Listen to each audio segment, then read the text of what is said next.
Hello guys, new video today on using auxiliary vanishing points in perspective, in higher level perspective. And the question I gave you was just this plan elevation of a relatively simple shape.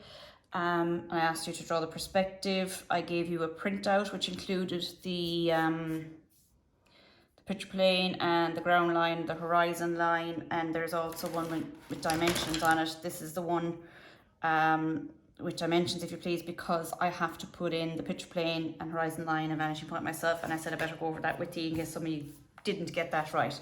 So just to recap on how we put in or find the angle for the picture plane, you will always join the spectator to the outermost corners. There it is. I've no sheets stuck down yet because I find it easier, certainly with these less complicated objects, to adjust the sheet onto the board and T-square once I have this angle. Next step, once you have joined the spectator to the outermost corners in order to create the edges of the cone of vision, you must bisect that angle between the spectator and those outermost corners. How do I bisect? Scribe an arc onto each side of the angle, and then scribe two arcs to cross. And where that bisection line then appears, or where it comes up to the question, that is the angle for my picture plane, or at least perpendicular to this line is the angle for my picture plane, my ground line, and my horizon line. Now, I gave you measurements for that in the question. In this one, I have kept those measurements. I have kept 2 dots on my own page so that I can transfer the measurements. Okay, so sliding set squares is needed. 1 set square up against the line, and this, by the way, is in order to get that picture plane. So picture plane, I go parallel, I go at 90 degrees, and there it is. So in with my pencil, where's my pencil gone? There it is. Actually, this might be a bit soft, I'll put a pencil on that somewhere. This one, okay, I go in with it, did that move? No. So there's my picture plane. And now that I have a picture plane, I am going to get tape and stick on the sheet. Okay, so PP, picture plane.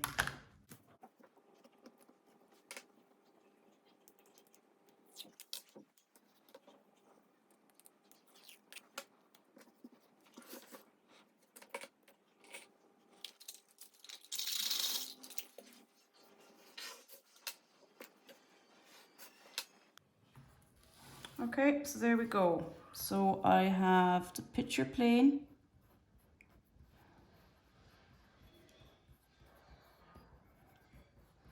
I have the horizon line, which I only put in light. And I have the ground line. Why did I put in the horizon line light? Because the line is such that I am interested in. It is the position at which it gives me the vanishing points. So it's going to give me the vanishing points, horizon line. Okay, right, so this is where some of you are starting from. And just to recap again, look, my T-square is in line with my picture plane. So my elevation plan is going slightly skewed. So I'm just going to move this up a teeny bit. And all right, let's get started.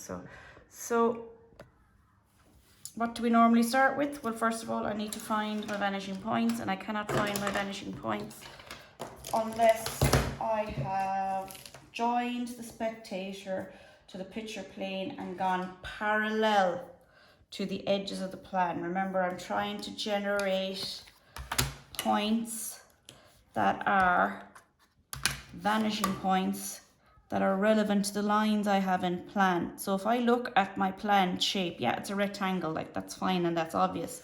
but it's made up of 3 lines all going in this direction. They are all parallel to each other, and 2 more lines parallel to each other going in the opposite direction. So I go down here to my spectator and I go parallel to those lines. There's one. Where it cuts the picture plane, I bring it down. Where am I bringing it to? I'm bringing it to the horizon line. That is where I want my point. So right there. And I do the same at the other side. So parallel to the edge of the plan. Now, none of this is new. And we did so much perspective at the start of the year that this should all just be quick revision. You shouldn't have to ask. Okay, this shouldn't be troublesome. But anyway, there I go. So VP1 and VP2. Doesn't matter which one's which. But anyway. All right, next thing I need to know, or I need to have found, or I need to have put in is I need to put in my corner A, or at least it's usually called corner A, so let's call it corner A. What is important about corner A? Well, if it's on the picture plane or the picture plane goes through it, then that means that every point that I bring down that's on the picture plane is also on the ground line. So corner A, there it is. Okay, and what do you do with any corner at any stage of the question? I'll just point my pencil here for a second. You're going to join it to the vanishing points, VP1 and VP2. Now, like on Monday's question, or the last day's question, you can do this full question without using auxiliary vanishing points. And a few of you handed me up the solution, sorry. A few who gave me up the solution the last day without using auxiliary vanishing points. And you know what? Technically you weren't wrong because you did a solution. And the solution was correct, except that I asked you to use auxiliary vanishing points. And the reality is auxiliary vanishing points for any perspective need never be used, but they do make the question so much easier and so much faster. For higher level, that's what we want to do. So at the moment, I am concentrating on the base of this object. I'll worry about this top point now later on. But now that I'm working on the base, what is it that I do? I join all the points to the spectator. Where they cut the picture plane, I bring them up. So, joined to spectator, cut the picture plane. Down it goes to my perspective. Join spectator, where it cuts the picture plane. Down I go to my perspective. I'm just going to go back and check that point. I think my T-square was off. Oh, no, it wasn't. Thank God. Now, what does that mean? Well, that means straight away I can heavy in some lines as I go. This one is full and correct and done, and it is the left-hand side of the object. Okay, which I think I had colours in.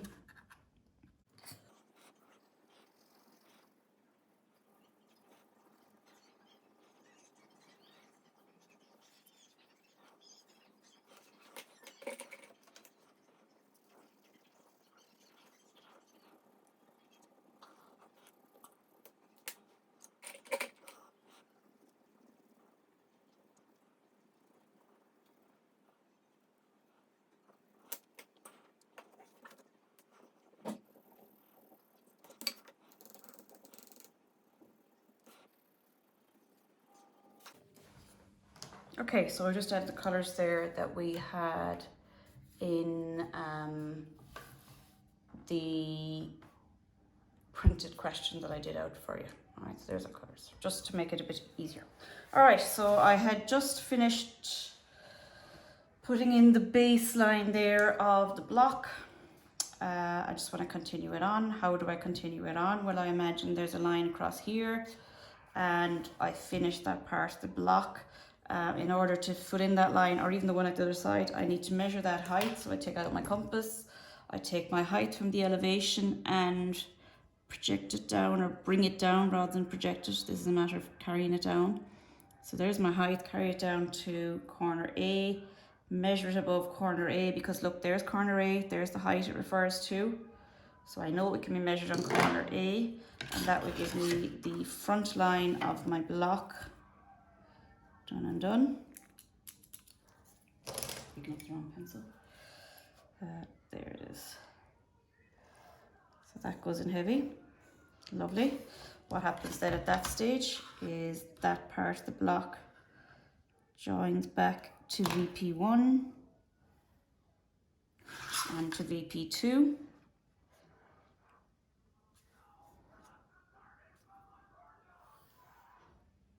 And again, in terms of heavy and light, I can heavy in this section here and this section here. Okay. I can also heavy in this line. So that is that green surface there on the left hand side taken care of. Okay. Now, I could finish this very easily if I wanted to by taking this height here, right, there it is, taking that height, putting it on corner A, vanishing it back and figuring out which bit of it we needed. And yeah, that would be perfectly correct, nothing wrong with it at all. They want us to use auxiliary vanishing points. So here we go, we're going to set up auxiliary vanishing points again. Now, here's the thing with an auxiliary vanishing point. It refers to a line that has a slope in elevation, okay? Every other edge that we have created a vanishing point for, so take this edge down along the left here, even take the hip of the roof, even take the edge of the right hand side, or even these guys going in this direction. All of them were horizontal lines in elevation. But out of those horizontal lines, there came this angle. So in other words, there's a little triangular surface just up there. Everything above the blue line is what I'm interested in.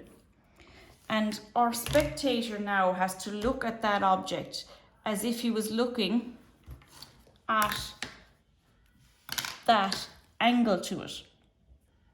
Okay, so that his view, now it's not that his view has changed, he's still in the same place, he still has the same directional view, but it's that in order to see where this line would vanish to, he's sort of looking at the 30 degrees, and the angle of it is 30 degrees. Or at least we were told that's what it was. Actually, it might be 30 degrees up there in that elevation, but we're told the angle was 30 degrees. So what do I need to do? I need to create the right angled triangle that contains the 30 degrees, and I need to create it from the spectator as far as the picture plane. Okay, so all I do is, and I'm going to get my 30 degree set square here. I'm actually going to use my sliding set squares to help me do this. It's the fastest way I could do it. Because my set squares are already set for the drawing sheet. I'm already set at the right angle, and I'm going to go 30 degrees from the spectator.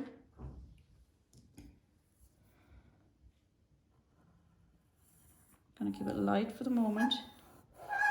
What bit of this am I interested in? Oh, where it gets a right angle. So look.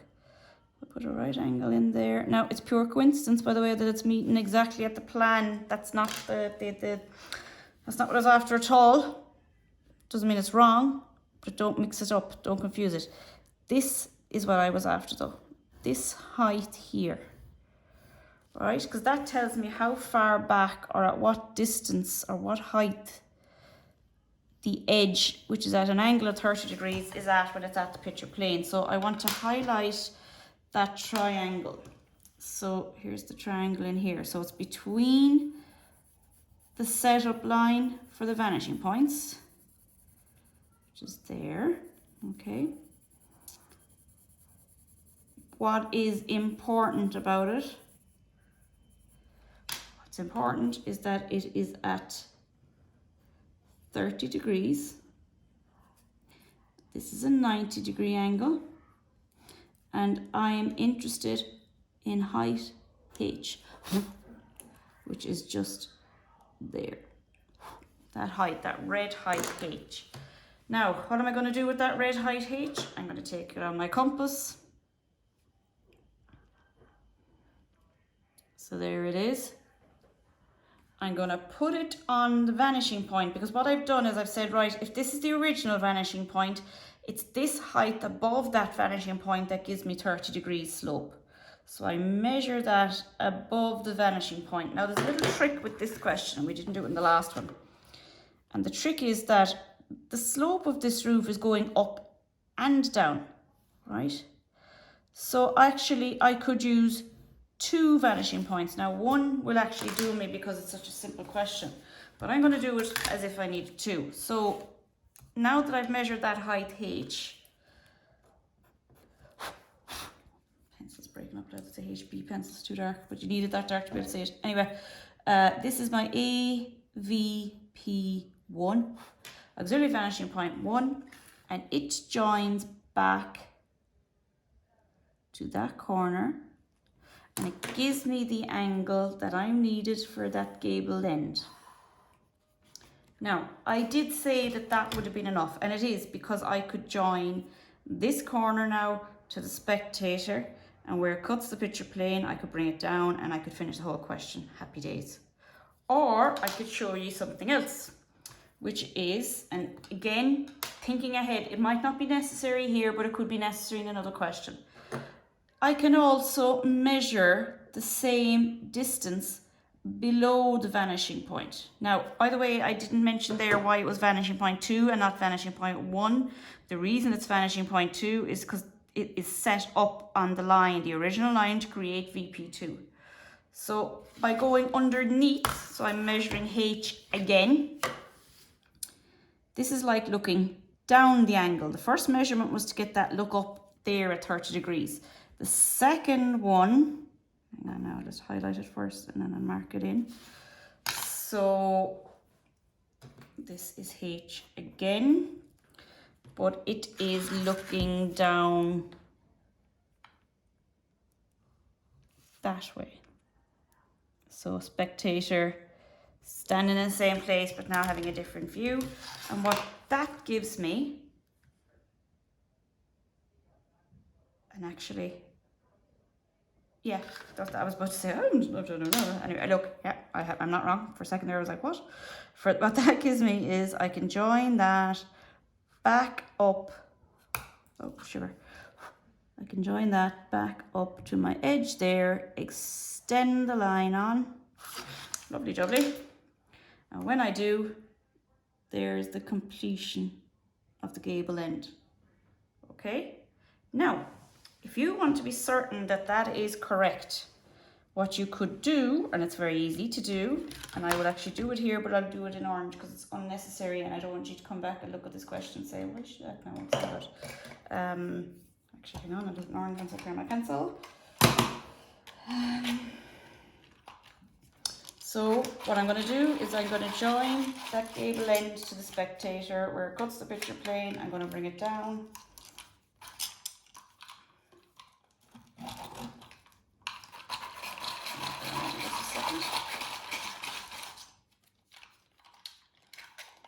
Okay.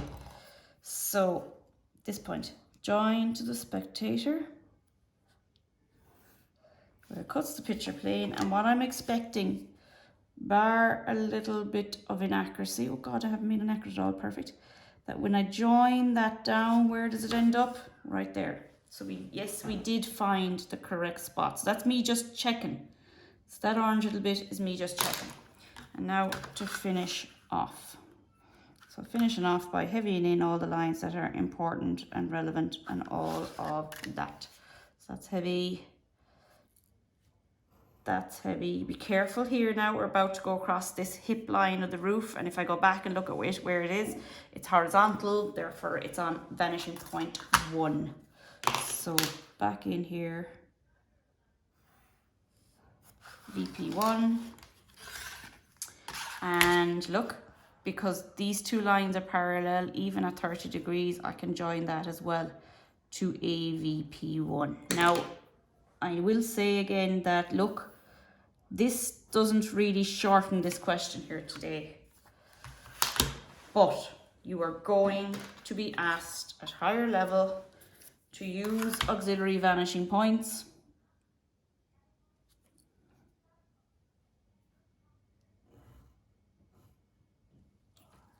Okay.